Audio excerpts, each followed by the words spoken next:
අර විපක්ෂ නායක කාර්යාලයේ තිබ්බ රැස්වීමක් ගැන තමයි මෙතන වැඩි හරියක් වෙලා කිව්වේ. හරිනම් අධිකරණ මැතිතුමාගේ හොඳ කියන්න තිබ්බ වෙලාව වැඩි හරියක් ගත්ත එතනට. හැබැයි මතක තියාගන්න අපි සියලුම දෙනා එකට ඉඳගෙන ෆොටෝ එකක් ගහපුවම අද භූමි තෙල් ඇදිච්ච ගැරණි වගේ. මේ ෆොටෝ එහෙම දැකලා තියෙනවද? මේ AI එන්න කලින් ෆොටෝ. මේ උදැල්ලක් අරගෙන දඟලන්නේ ජනාධිපතිතුමා. එහා පැත්තේ ඉන්නේ චන්ද්‍රිකා මැතිනේ. එහා පැත්තේ මහින්ද රාජපක්ෂ මහත්තයා ඉන්නවා. පිටිපස්සේ මේ කර උඩට උඩින් ඉන්න ආනන්ද විජේපාලගේ මහත්තයෙක්. මං හිතන්නේ එයා වෙන්න ඕන. ඔව් ඒක තමයි. ඊළඟට මේ එක මේසේ ඉඳගෙන අවබෝධතා කිවිසුම් අත්සන් කරන්නේ ඔයාලගේ අධ්‍යාත්මික නායකතුමයි මහින්ද රාජපක්ෂ මහත්තයා. යට එක තමයි හොඳම එක. මේ මහින්ද රාජපක්ෂ මහත්තයාගේ තුරුල්ලේ ඉන්නේ. තුරුල් මේ එයයිද? එයයිද? මේ සරන් අස්සේ හිටියේ. සරන් අස්සේ හිටියේ මම මේක සභාගත කරනවා බලලා නැති ආකාශ නිලපුල්ලගේ පොඩි මිනිසුන්ට මේ බලා ගන්න පොඩි උන්ට. ඒක නිසා මේ බලා ගන්න.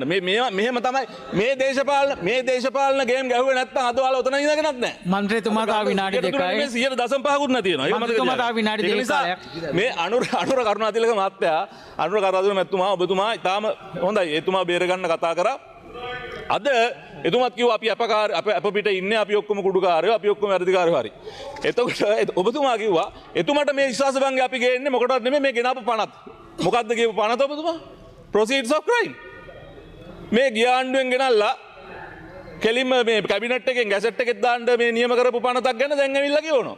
ඔබතුමාට සතුටුයිද? මේ නිකන් ඉන්න ඒවා කලින් ගෙනාපු ඒවා. ඉතින් එතුමා කියන්නේ වෙන කෙනෙක්.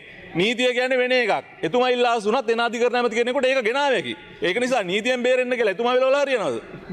මොනවාද ඒ කතාව? ඒක නිසා මේ පොඩ්ඩක් වෙනස් කරලා ඒක ගෙනාව මේ 2024 දෙසැම්බර් වල එච්චරයි.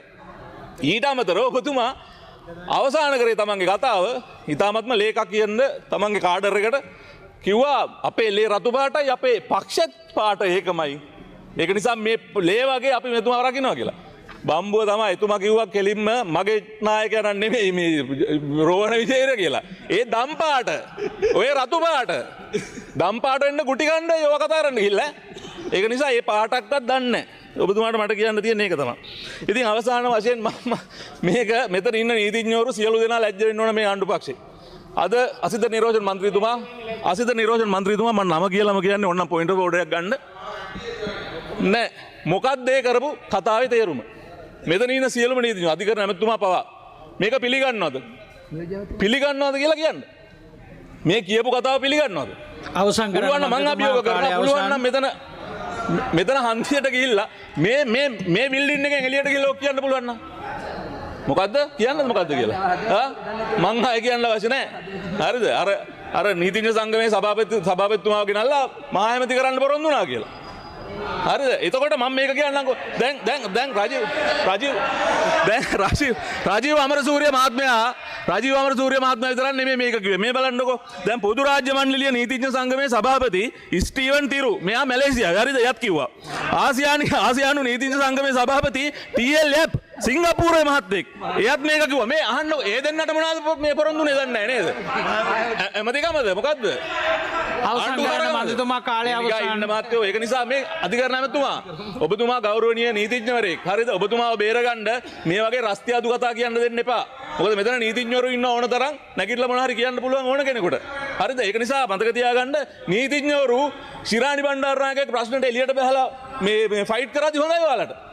අරගලේට අර ගෝඨාභය රාජපක්ෂ මහත්තයා දාලා ගිය දවසේ මමත් පාරේ නීතිඥ සංගමයක. අපිත් මේ බොහොම වතුර කකා එහෙම තමයි ගියේ. එතකොට හොඳයි නීතිඥ සංගමේ. මේක පුදුම වැඩක් වුණානේ. දැන් ගොවියෝ මොන හරි කියපු ගමන් කසිපුකාර වෙනවා. නීතිඥ සංගමේ මොන හරි කියපු ගමන් ඩීල් කාර වෙනවා.